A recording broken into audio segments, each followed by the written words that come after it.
Hello, welcome to Gardener's World. September is one of my favourite months, and yet it is quite unique. It's not really the end of summer, and yet it's not the beginning of autumn. It's a no man's land and a really good time to think back over what has worked and also what work needs to be done over the autumn to get it really good next year. Now, one of the things that we're all agreed here is that these long borders are due for a revamp, and later on in autumn we'll be digging them up, replanting them, moving things around, and generally giving them a new lease of life. And that's really what tonight's programme is all about. It's about taking stock, improving what needs it in the garden, and just admitting that some things haven't worked and need a direction forward. I'll also be showing you the secrets of Berryfields potting compost. Carol will be planting blue bulbs in the spring garden, and Joe will be working in the courtyard garden. I said that in today's programme we were going to take stock, but actually here in the dry garden the process began in midsummer. We realised that although the idea was right, particularly in a year like this, the performance just wasn't happening. It was hardly a garden, actually. It was more a collection of beds, and we needed to change that. So to try and improve things, we planted these 4 palms. There were 2 of the Chimerops humilis and 2 of the Mexican blues. It's immediately transformed these beds into really what amounts to a garden. And today we've added this magnificent olive as part of that process. And a few years ago I wrote a piece saying that it's not really a good idea to keep olives outside, particularly in a pot. They should be bought indoors in winter, and I was inundated with letters saying nonsense. We've done that for years. So that's what we're going to do here. It's going to stay outside in the pot and we'll protect it as we need. But if you are going to buy an olive now and you want to keep it outside over winter, do make sure that it's spent at least a year here in Britain. If it comes straight from the south of Spain, say, it won't be acclimatised. Anyway, with that very handsome tree in the middle, and obviously it will grow much bigger, it's been pruned hard, what we found is if you come to this end, it looks great. So the next step is to put a seat in here. So you can come here, look at the garden, and enjoy this sense of having a new space here at Berryfields. Now we've got a few stones left over from the wall at the end, which we can recycle. And I built a couple of very simple, crude plinths. And what I'm going to use for the seat is an old Victorian doorstep made out of slate that will just sit very, very simply on top, like that. That will just go on there, and I'll square it up. And I'll fix it with a couple of pats of sand and cement. I've made up a mix, 3 parts of sand to 1 of cement, and all we do is put a dollop on there, and a dollop on there, and then put the seat on. The slightly tricky part is getting it square. Now by eye, that will go on something like that. You've probably, if you've been watching this programme any time at all, realised that I'm not one for exact measurement of anything. It feels right, and it is right in my book. But I will try and get it level. This end needs to come down just a fraction. Nothing could be simpler. It's level, it's where I want it to be, and it's much better than buying an expensive one. It has identity. And when that's gone off, we can sit here, enjoy the view of what is really a brand new garden. Now, the last thing I want to do is do some planting around the base of the seat of aromatic plants. And we've got some various thymes. Thyme, like the Chimerops, really must have good drainage. You cannot have too much drainage to keep thyme happy. Now this is russetings, which I've not grown before, but it smells fantastic. And all we're going to do is just clear away the gravel, loosen up the soil, which is very, very stony, and pop it in. There we go. While I'm planting these, I can't help but remind one that September is probably the best time to be planting spring bulbs. And with that in mind, we went in spring to Wisley to see a display of the most marvellous selection of blue bulbs.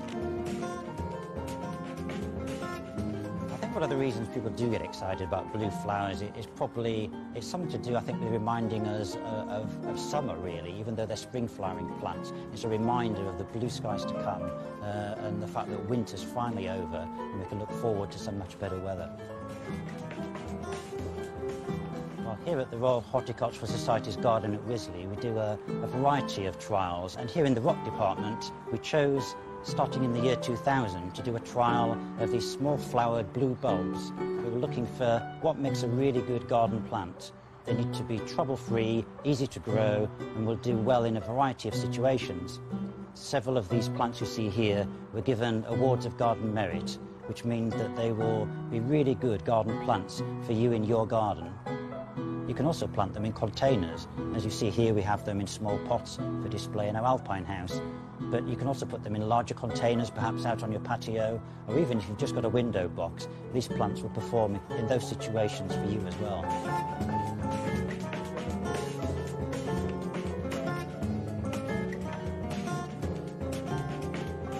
Well, the blue colour in the flowers is due to a group of chemicals called the anthocyanins.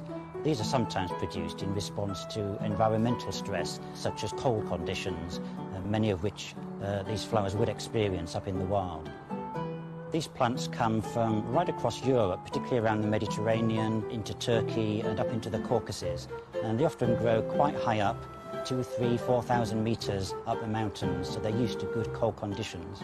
They have this fantastic splash of blue early in the year, and there's not a great deal else flowering. But despite being early, they're also totally frost hardy, so they grow without any problem. Chianodoxus sardensis is a particularly rich blue and a nice free-flowering bulb that's quite easy to grow. You can see the little white eye in it that's really quite clearly defined, and it really sets the blue off nicely. This one flowers during February and March and prefers a bit of shade and damp position in the garden. Many flowers which have blue colours to them are often tinged with a little bit of pink, so they're a little bit mauvey, purple. True blues are something quite exquisite and perhaps treasured for that. Certainly my favourite, probably one of the bluest blues in the plant kingdom, belongs to Tecophylla cyanocrocus. This plant was named by an Italian botanist after his daughter, who went by the wonderful name of Tecophylla biliotti. Although it has this popular name of the Chilean blue crocus, it's not really a crocus at all. This isn't a member of the Hyacinthaceae, but we did include it in the trial. It was thought to be extinct in the wild because it had been over-collected due to its fabulous colour. But the good news is that back in 2001, populations of this plant were found again in the wild. So it is still out there, but still very, very rare. These are plants really for the cold greenhouse, where you can admire the colours much more close up than you could in... Blue bulbs at RHS Wisley have inspired me to plant some here in the spring garden. I suppose usually when you're thinking about bulb planting in the spring, your mind immediately goes to things like tulips and daffodils. But those blue bulbs, the muscaris and the ornithogalums, they really broaden the whole spectrum of what you can plant at that time of year. And because they start very early and they overlap each other, there's a tremendously long season that you can get from them. You can really have things that flower right from Christmas through to late spring. And I think they're the ideal thing to put in here because very many of them are extremely tolerant and they love shady places. So I'm planting here Chinodoxa lucilii. Its other name is Glory of the Snow, so you can tell when it flowers. And it's a wonderful sort of starry blue flower that faces upwards. It's got a white centre and it's very, very visible. And all I'm doing, because these bulbs have got everything contained in there that they need. They've got the roots, the shoots, the flowers, so I'm not putting any fertiliser, no special treatment. I'm just making shallow holes in here, having forked it over, and I'm adding a bit of leaf mould. No food at all, and just plonk your bulbs in and try and make sure that there's about twice as much on top of them as there is the depth of the bulb. If you want to, you can do that old trick that they do with daffodils. Chuck them up in the air and plant them wherever they come down. Next spring they'll look fantastic, but the spring afterwards they'll be even better because as well as each bulb increasing, they'll seed themselves around. And blue always looks miraculous in the shade. It's quite the best place to see it.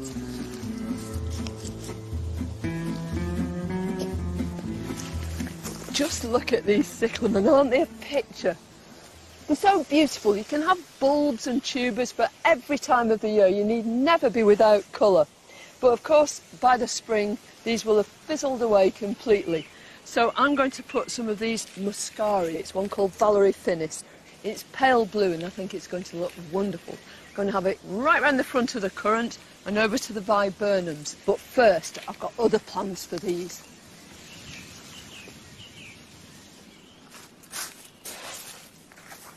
A lot of these blue bulbs are very versatile. Not only will they enjoy life in the shade, but they'll really relish growing in sun and good drainage too. So I'm going to plant a few right here in the alpine garden in our raised bed. In full sun they'll grow shorter than they will in the shade, but those lovely pale blue flowers packed together in tight spikes are just going to be splendid here. I think they'll look absolutely symphonic when the spring alpines are at their peak. And with a bit of luck, they'll stay here for years.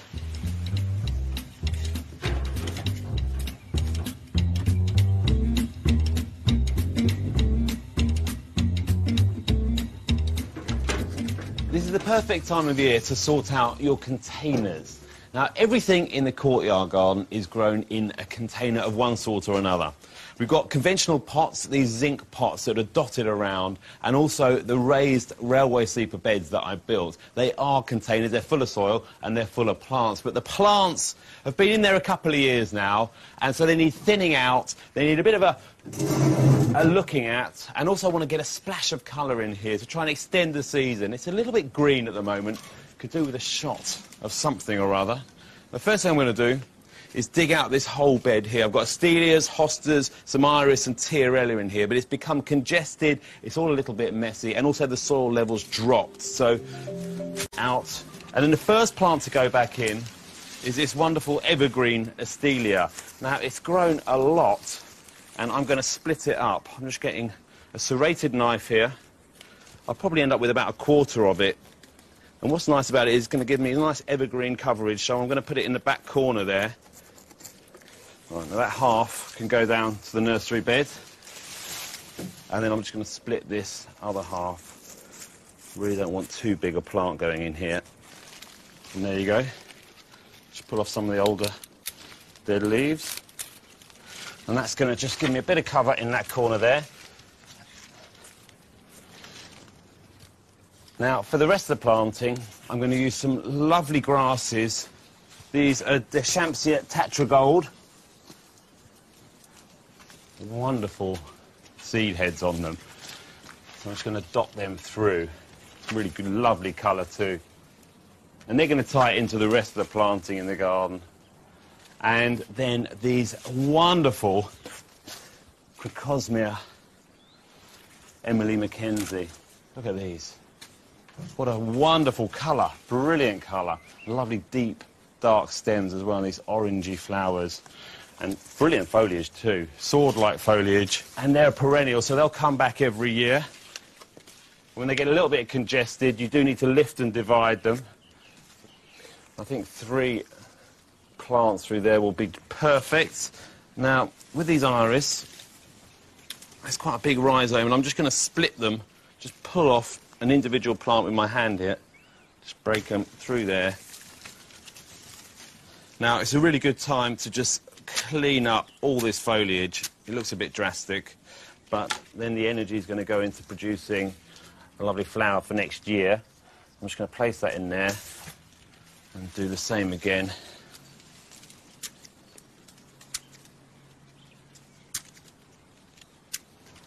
Just place 3 of those along the front. And this whole container is going to look fabulous for at least another year. And this garden would be nothing without its containers. Now, one couple who have used containers and pots really imaginatively in a tiny space are Grenville Johnson and Alan Elms. We wanted to create a garden with wow factor, just for ourselves. And the word that we hear a lot is wow. There's a whole structure of planting to the garden. Petunias for splashes of colour. We have a good structure of ferns. We have a good structure of evergreen topiaries. We have lots of unusual plants, such as the bamboos growing in the top area to give us a luscious tropical feel. We have a containerised gunnera. We've tended to group plants together in colour themes as well to provide that lovely contrast. We decided to have mainly a potted garden, so we've got approximately 120 pots. That gives us, in our view, tremendous flexibility. When one plant is past its best, we can take it away and put something in its place.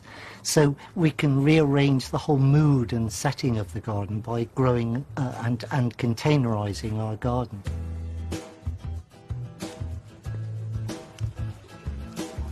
I like to feel that we're both learning to be horticulturalists.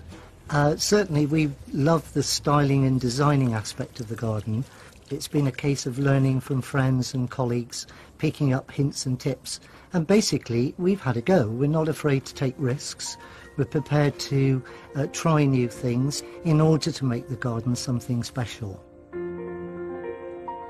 We don't have any trade secrets. I think it's the investment of time and what I call passion. I spend on average a couple of hours each day watering and tending the garden. Because the garden is mainly potted, the plants need to have liberal doses of slow-release food. We use a very high-quality compost, but we tend to mix it with a cheaper version. Every spring, the whole garden has a good feed with fish, blood and bone to give it a good kickstart. And lots of TLC, lots of debugging, snail hunting, slug hunting, looking for bugs.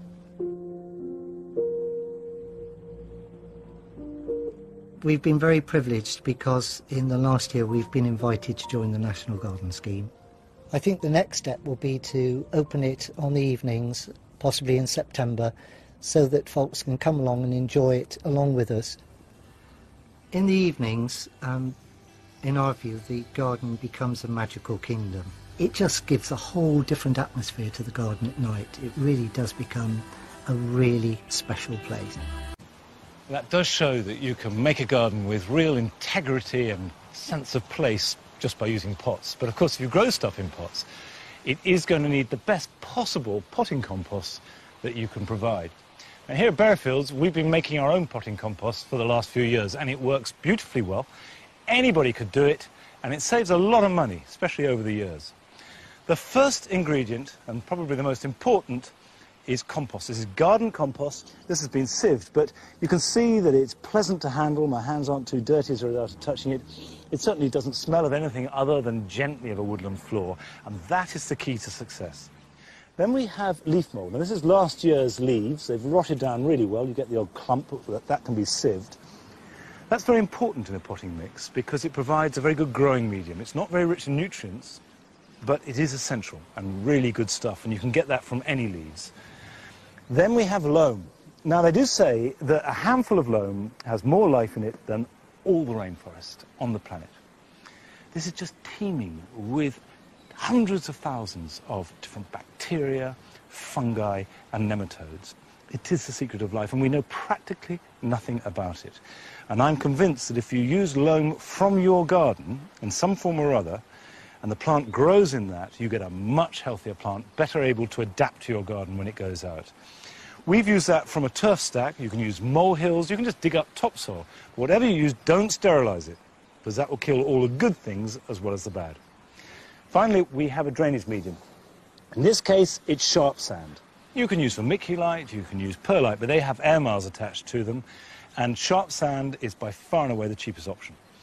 Now, we have 3 separate mixes, one for seed, one for pricking out, that's plants that are going to go out in the garden, but at intermediate stage between seedlings and a plant big enough to go out, and then a potting mix for plants that spend their entire life in pots.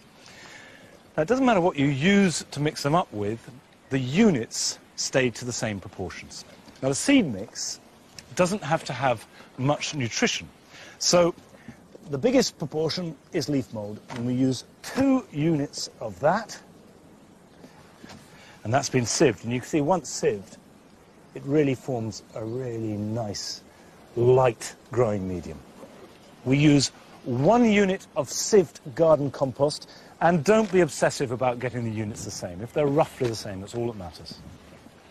1 unit of sieved garden loam, and then 1 unit of the drainage medium. And just simply mix that up, and we normally do this in a wheelbarrow with a shovel, but the principle is exactly the same. And you can store that in an old pot or any container, and that will last you for quite a few months and work for any seed. The potting on or pricking out mix is easy to remember. It's 1 part compost, 1 part leaf mould, 1 part loam, and 1 part sharp sand.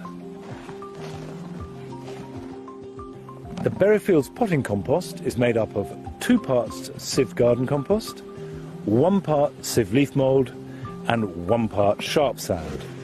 Now, you could add loam, but we don't do it here because we're not preparing the plants to be planted out into the soil.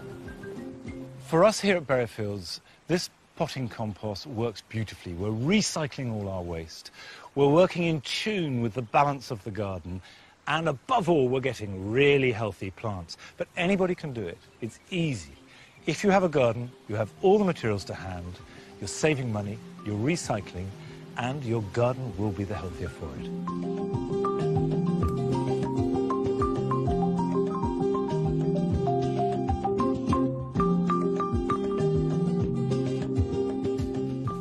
Now, when it comes to growing shrubs in containers, they'll need potting on every 2 or 3 years. Take this Mahonia, for instance. It's outgrown its pot. Now, that could be potted on into a larger container, but here we're going to put it out into the bigger garden. So that one's got to move on.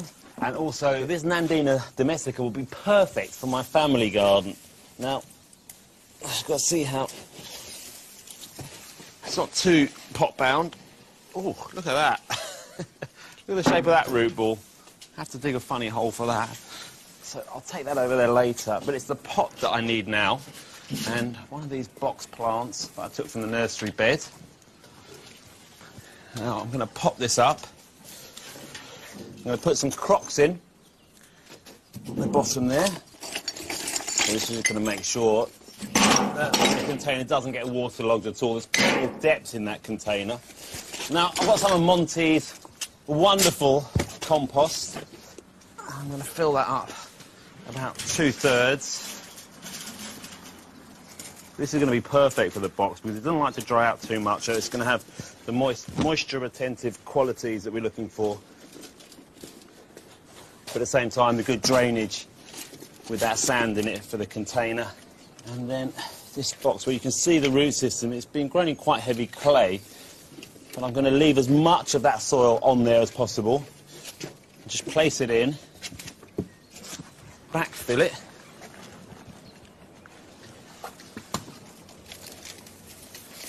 Now with these blocks, what I'm trying to do is create some even shapes. Eventually they're going to be cubes, but I'm just going to do some formative pruning, nothing too drastic. It's a little bit late in the year to be cutting these hard back anyway, but because it's very protected here, it's not going to be a problem at all. So the frost won't get to them if it puts on lots of strong new growth over the next couple of weeks. And over the next couple of years, they're going to be lovely square cubes.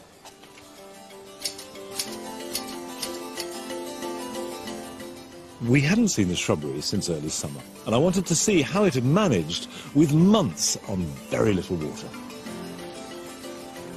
I was worried that the shrubbery might be one of our biggest casualties. After all, we only planted it last year, and these are quite fragile plants. But so far, it doesn't look too bad, although the hornbeams have suffered a bit.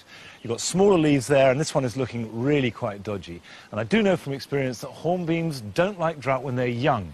And these plants, although large, are essentially young because they've just been planted. And that's something to watch out for. But generally, things have gone really well. The miscanthus, of course, love it. Most of the grass is fine, although the pheasant grass, the Stipa arundinacea, is a bit dodgy. But I've seen that in other gardens too, so maybe it's an odd year.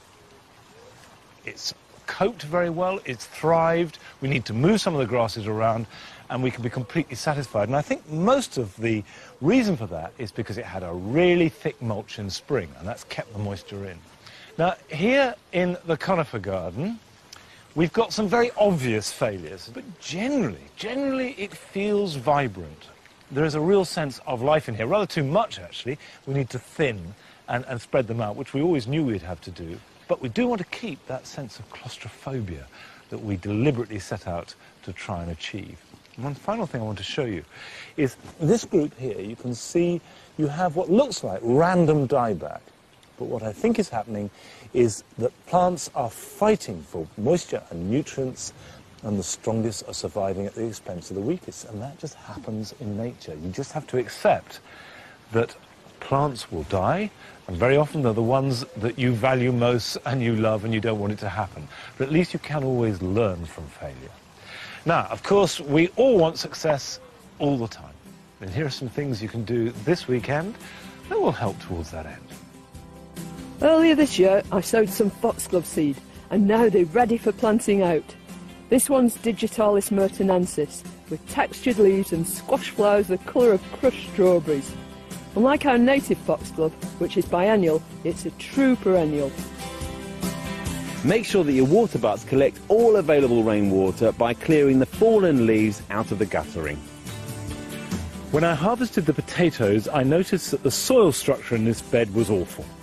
So the best thing is to sow green manure. This is Hungarian grazing rye, which has got deep fibrous roots and is great for improving soil texture. Broadcast the seed, not too thickly, and rake over. Well, that's all we've got time for today, but we will, of course, be back at the same time next week when I will be gathering vegetables and also planting great drifts of late-flowering daffodils. Carol will be collecting seed in her garden, and also Joe will be back in his family garden planting up some autumn colour. And if you didn't manage to see all of tonight's programme, you can catch it again anytime in the next 7 days on broadband. And if you go to our website, you'll find the details. So, see you next week. Bye-bye.